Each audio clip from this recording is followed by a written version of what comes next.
விவி சென்னையில் அனைவருக்கும் வெங்கடேசன் மத்தியின் அன்பு வணக்கம். 2025 இன்னைக்கு ஆரம்பமாக இருக்கு. எல்லோருக்கும் என் இதயம் நிறைந்த புத்தாண்டு வாழ்த்துக்களை சொல்ல ரொம்ப பெருமைப்படுறேன். இன்னைக்கு ரஜினி சாரும் கிட்டத்தட்ட எல்லாருக்குமே அவருடைய புத்தாண்டு வாழ்த்துக்களை சொல்லியிருக்காரு. அவருக்கும் நிறைய வாழ்த்துக்கள் வந்து அரசியலில் இருந்து சினிமா நடிகர்கள் இருந்தோம். எல்லா பேரும் சீரும் சிறப்போடும் உடல்நலத்தோடும் நினைச்சது நடக்கிறதுக்கு மீண்டும் என்னோட நல்வாழ்த்துக்களை சொல்லி இப்போ கூலி படத்துடைய ஒரு சின்ன அப்டேட்டுக்கு போகலான்னு நினைக்கிறேன். கூலி படத்தை வந்து கிட்டத்தட்ட ரஜினி சாருடைய எபிசோடு எல்லாம் வந்து முடிச்சுட்டு ஒரு அதை சின்ன பேட்ச் ஒர்க் மட்டும் இருக்கிறதா லோகேஷ் சொல்லியிருக்காரு. அது ஜனவரி மாதம் வந்து அதாவது இன்னைக்கு ஸ்டார்ட் ஆகிடுச்சு இல்லைங்களா, இந்த மந்த் எண்டுக்குள்ளே இந்த பேட்ச் ஒர்க்கு வந்து பிளான் பண்ணுறாங்க. பேட்ச் ஒர்க்குனா நமக்கு கிட்டத்தட்ட அது பார்த்தா ஒரு சின்ன எடிட்டிங் பண்ணி பார்க்கும்போது ஒரு சின்ன ஒரு க்ளோஸ் அப் ஷாட் தேவைப்படும்.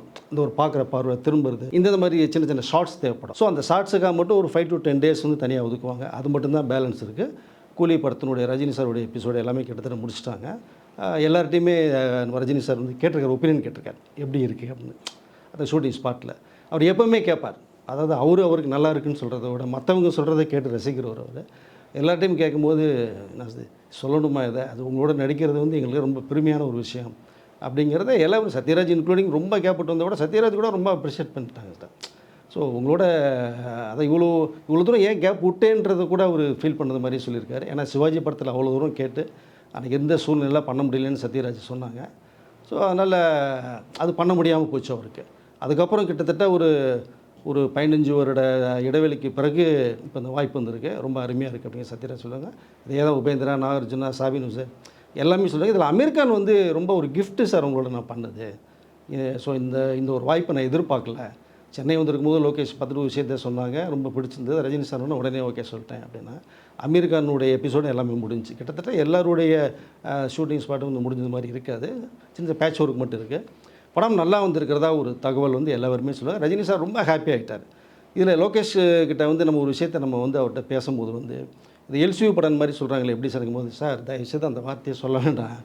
இது முழுக்க ரஜினி சார் படம். ரஜினிங்கிற அந்த ஒரு மேக்னைட். ஸோ அந்த ஒரு மாஸ் அவரை என்ன ஸ்டைலாக காமிக்க முடியுமோ இந்த படத்தில் நான் காமிச்சிருக்கேன். நீங்கள் பார்க்காத ஒரு ரஜினியே இதில் வந்து நீங்கள் பார்க்கலாம். அவ்வளோ ஹேண்ட்ஸமாக அவ்வளோ ஸ்டைலாக பண்ணியிருக்கார் படத்தில் அப்படின்னு சொல்லி, இது எல்சி படமே கிடையாது, ஒன்றொல்லி ரஜினி சார் படம் இது அப்படிங்கிறத தெளிவாக சொல்லியிருக்காங்க. அதில் வந்து இதில் இன்னொரு சிறப்பு அம்சம் என்னன்னு கேட்டிங்கன்னா, ரஜினி சார் வந்து டூப்பே போடலாம் எதுக்குமே. ஃபைட்டுக்கெல்லாம் ஒரிஜினலாக பண்ணியிருக்கார். சில ஷார்ட்லாம் கூட வந்து நம்ம லொக்கேஷன் கேட்கும்போது கூட சார் டூப் கூட போட்டு பண்ணிக்கலாம் போது நோ இது இந்த படம் நல்லா வந்துட்டுருக்கு, டூப் போட்டு கெடுத்துட வேண்டாம். இல்லை ஃபைட் சீன்லேயும் நான் ஒரிஜினலாக பண்ணேன்னு சொல்லி ஃபைட் சீன்லேயும் எல்லா ஃபைட்லையுமே ஒரிஜினலாக பண்ணியிருக்காரு. 75 வயசுலேயும் அவருடைய ஹார்ட் ஒர்க்கை பார்த்துட்டு சத்யராஜன் லோகேஷ்லேருந்து மிரண்டு போயிட்டாங்களே. அதை திரும்பி ஏதோ ஒரு அசைவம் நடந்துடக்கூடாதுன்றதில் லோகேஷ் ரொம்ப டென்ஷனாக இருக்காரு. ஒன்றும் கவலைப்படாதீங்க லோகேஷ், நம்ம பார்த்துக்கலாம்னு சொல்லி சன் மாஸ்டர் கூப்பிட்டு நம்ம என்ன கம்போஸ் நீங்கள் பண்ண முடியுமோ நீங்கள் பண்ணுங்கள் அப்படின்னு சொல்லி ஸ்டன் மாஸ்டரும் கோஆப்ரேட் பண்ணி இவர் வந்து அது டூப் போடாமல் சோலோவாக இண்டிவிஜுவலாக பண்ணியிருக்காரு. இது ஒரு சிறப்பு செய்தி. இது படம் வந்ததுக்கப்புறம் நீங்கள் பார்த்தா தெரியும் உங்களுக்கு.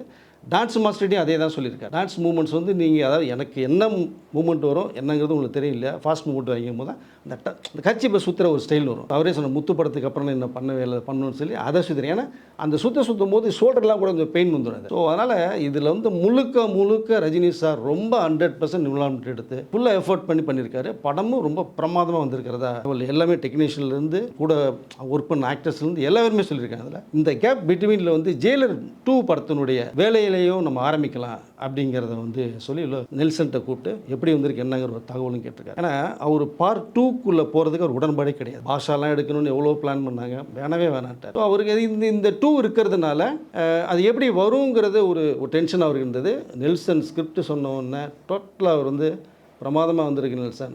அந்த ஜெயிலரை இது கிராஸ் பண்ணி போகணும், இதுதான் விஷயம் அப்படின்னு காமிச்சு சொல்லியிருக்காங்க. அதனுடைய அந்த டீசர் ஒர்க்கும் கிட்டத்தட்ட முடிஞ்சிச்சு. அது ரஜினி சார் வந்து பார்த்துட்டு அநேகமா பொங்கலுக்கு ரிலீஸ் ஆகிறதுக்கு வாய்ப்பு இருக்கும்னு நினைக்கிறேன். வந்து அப்படி ஒரு செய்தி வருது. பட் கூலியுடைய ட்ரெய்லரும் வரதுக்கு வாய்ப்பு இருக்காது. ஸோ 2 படத்துலையும் ஃபுல் இன்வால்வ்மெண்ட்டோட ரஜினி சார் ட்ராவல் பண்ணிகிட்டு இருக்காரு. இதில் இதுக்கு இந்த பிட்வீன் கேப்பில் வந்து இந்த பார்ட் 2ங்கிற ஒரு மேட்டருக்குள்ள போனோம் பார்த்தீங்களா. இதுக்கு அடுத்து சொல்ல முடியும்னா சுரேஷ் கிருஷ்ணா அவங்க வந்து பாஷா டைரக்டர், அண்ணாமலை, வீரா, பாஷா அவங்க சமீபத்தில் இந்த ரஜினி சார் போய் பார்த்து பேசிட்டு வந்தாங்க. அது நிறைய பேர் வந்து சுரேஷ் கிருஷ்ணா போய் கதை சொல்லியிருக்காரு ரஜினி சார்கிட்ட, அடுத்த படம் சுரேஷ் என்ன பண்ணுவார் அப்படிங்கிற ஒரு விஷயத்த சொன்னாங்க. பட்டு அவர் கதை சொல்ல போல் ஒரு ஸ்டேஜ் ட்ராமா ஒன்று பார்த்துட்டு அது சம்மந்தமான ஒரு விமர்சனங்களை பகிர்ந்துக்க ரஜினி சார்கிட்ட கேட்டு அப்பாயின்மெண்ட் கொடுத்தோன்னா ரஜினி சார் மீட் பண்ணால் கிட்டத்தட்ட ஒரு 1 hour மேலே 2 பேரும் மீட் பண்ணி அந்த ப்ரோக்ராமை பற்றி எல்லாம் பேசியிருக்காங்க. ஸோ இதுதான் நடந்த விஷயம். ஏன்னா ரஜினி சாருக்கு பிடித்த டைரக்டர் வந்து ஒரு 6 டைரக்டர்ஸ் ரொம்ப பிடிச்ச டைரக்டர்ஸ். அது எல்லா பேருமே பிடிச்சனா கூட அவருடைய கேரியரில் வந்து பெரிய லிஃப்ட் கொடுத்தவங்க. ஒன்று கேபி, இன்ட்ரடியூஸ் பண்ண ஒரு விஷயம். ஸோ எஸ்பி முத்துராமன் வந்து அவர்கிட்ட இருந்த ஒரு டைமென்ஷனை வெளில கொண்டு வந்தார். ஸோ முள்ளு மலரும் மகேந்திரன் அவர் வேறு ஜோனில் கொண்டு போனார். இதுக்கு அடுத்து பார்த்தீங்கன்னா இந்த K S Ravikumar, so P Vasu, அப்புறம் சுரேஷ் கிருஷ்ணா. ஸோ இவங்களுக்கு எல்லாம் படம் பண்ணி முடித்து அப்படியே வந்து இன்றைக்கி அப்டேட்டில் யாருக்கு யங்ஸ்டர்ஸ் இருக்கான்னு சொல்லி அவங்களோட ட்ராவல் பண்ண ஆரம்பிச்சிட்டாரு. எப்பயுமே ஒரு படம் ஹிட்டு அப்படின்னா உடனே அந்த டேரக்டரை கூப்பிட்டு படம் நல்லா இருக்குன்னு சொல்லி அடுத்து நான் படம் பண்ணுவோம் அப்படின்னு சொல்லுவார். அப்படி தான் ஆரி உதயகுமார் கூப்பிட்டு சின்ன கவுண்டர் படம் மெகா ஹிட்டுன்னு ஒன்று கூப்பிட்டு உடனே இதே மாதிரி ஒரு கதை ரெடி பண்ணுங்க படம் பண்ணுவாங்க. அவர் ரெடி பண்ணார், எஜமான் பண்ணாங்க. ஸோ கேஎஸ் ரவிக்குமார் நாட்டாம படம் பார்த்துட்டு பிரமாதமாக இருக்குது ரவின்னு சொல்லிவிட்டு நம்மளும் சேர்ந்து படம் பண்ணுவோம் அப்படின்னு சொன்னாங்க. அதுக்கப்புறம் முத்தில் ஜாயின் பண்ணாங்க, படையப்பா அப்படியே வரிசையாக படம் பண்ணாங்க. பி வாசு அவர் அசிஸ்டன்ட் டைரக்டர் இருந்தே அவர் கோஆப்ரேட் பண்ணி அதில் பண்ணாங்க. பணக்காரன், அப்புறம் மன்னன், அப்படி வரிசையாக பண்ணாங்க. சந்திரமுகி. ஸோ இப்படி வந்து அடுக்கடை சொல்லிட்டு போகலாம். இதுக்கு அடுத்ததில் சுரேஷ் கிருஷ்ணா, அண்ணாமலை வந்து பெரிய பிரேக் கொடுத்தாரு. வீரா ஒரு காமெடி கலந்து ஒரு பாயிண்ட் ஒரு மேட்டர் கொடுத்தாங்க. பாஷா. ஸோ அவர் வந்து அப்டேட் போகிறதுக்குள்ளனால இவங்க மேலே இருக்கிற அந்த மரியாதை அவருக்கு எப்பயுமே குறையில, அது இருந்துகிட்டே இருக்குது. இன்னமும் கேஎஸ்எம்லாம் மீட் பண்ணுறாங்க, சுரேஷனை மீட் பண்ணிட்டு வந்தாங்க. ஆனால் கரண்ட்டில் இன்றைக்கி யங்ஸ்டர்ஸ் கூட அவர் ட்ராவல் பண்ணிவிட்டு ஏன்னா அப்டேட் பண்ணணும். இன்றைக்கி இருக்கிற இந்த ட்ரெண்டே வேறு மாதிரி இருக்குது, டெக்னாலஜிலாம் மாறுது. அப்படிங்கும்போது அவர் வந்து எதாவது லோகேஷை கூப்பிட்டு உடனே இந்த கூலி படம் பண்ணாங்க. நெல்சனை கூப்பிட்டு பீஸ்ட்டு அவ்வளோ பெரிய சர்ச்சைக்குள்ளான ஒரு விஷயத்தையும் மறைச்சு நெல்சன் பண்ணுவாருன்னு சொல்லி அவர் ஜெயிலர் கொடுத்தாரு, மெகாஹிட்டு கொடுத்தாங்க. ஸோ இப்போது கூலியும் அதாவது இவர் எதிர்பார்த்ததை விட பிரமாதமாக வந்திருக்கு அப்படின்னு சொல்லி ரஜினி சார் ரொம்ப ஹாப்பி பண்ணாங்க. லோகேஷ் இந்த வருஷத்தில் ரஜினி சாருக்கு ஒரு மெகா ஹிட் ஃபிலிம் 100% நான் கொடுக்குறேன் அப்படின்னு சொல்லி அவர் சேலஞ்சு பண்ணியிருக்காரு. அதுக்கு வேண்டிய எஃபெக்டை ஃபுல்லாக போட்டுட்ருக்காங்க. பிப்ரவரிலேருந்து இந்த போஸ்ட் ப்ரொடக்ஷன் ஸ்டார்ட் ஆகுது. டப்பிங் வேலை பிப்ரவரி ஸ்டார்ட் ஆகிடுது. ஸோ மார்ச்லேருந்து ஜெயிலர் 2 படத்துடைய ஷூட்டிங் ரஜினி சார் போகிறாரு. மே மாதம் கூலி படம் ரிலீஸ். ஜெயிலர் வந்து அநேகமாக இந்த வருஷம் வர்றதுக்கு வாய்ப்பு இருக்குது, இல்லைன்னா அது 26 ஏப்ரல் தான் அப்படிங்கிற மாதிரி ஒரு கணக்கு சொல்லியிருக்காங்க. ஜெயிலர் 2 முடிச்சிட்டும் அடுத்த லிஸ்ட்டில் நம்ம கார்த்திக் சுப்ராஜ் அப்படின்ற ஒரு 3 பேர் ட்ராவல் ஆகிறாங்க. அதுவும் இமிடியேட்டாக ஷூட் பண்ணுற மாதிரி பிளான் பண்ணுறாங்க. ஸோ லைனப்பில் கிட்டத்தட்ட 5 படம் கையில் வச்சுருக்காரு. ஸோ கூலி படம் முடிச்சுட்டு மே ரிலீஸ்ன்னு ஒரு விஷயத்தை சொல்லியிருக்கேன். அடுத்து ஜெயிலர் 2 வந்து மார்ச்லேருந்து ஸ்டார்ட் ஆகுது. அது 26 ரிலீஸ் ஆகுது, 2026 ரிலீஸ் ஆகுது.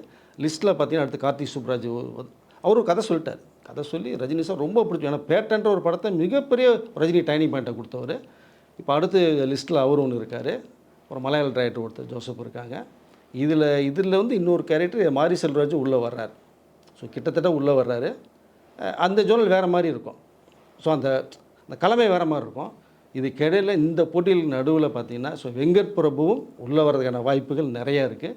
அவரும் ஒரு வில்லன் ஒரு சப்ஜெக்டை ஒன்று சொல்லி அதை லாக் பண்ணுறாரு. ஆனால் வெங்கட் பிரபுக்கு இந்த வாய்ப்பு ஜாக்பாட் அடித்தாலும் அடிக்கலாம். ஸோ லைனப்பில் கிட்டத்தட்ட ஒரு 6-7 படத்தை கையில் வச்சிட்ருக்காரு. இந்த 75 வயசுலேயும் அசராமல் அடித்து தூள் பண்ணிகிட்ருக்கிற இந்த ரஜினிகாந்த் ஸோ ரசிகர்களுக்கு வந்து அவர் ஓயவே மாட்டார். ஓடுற குதிரை அது ஓடிக்கிட்டே தான் இருக்கும்.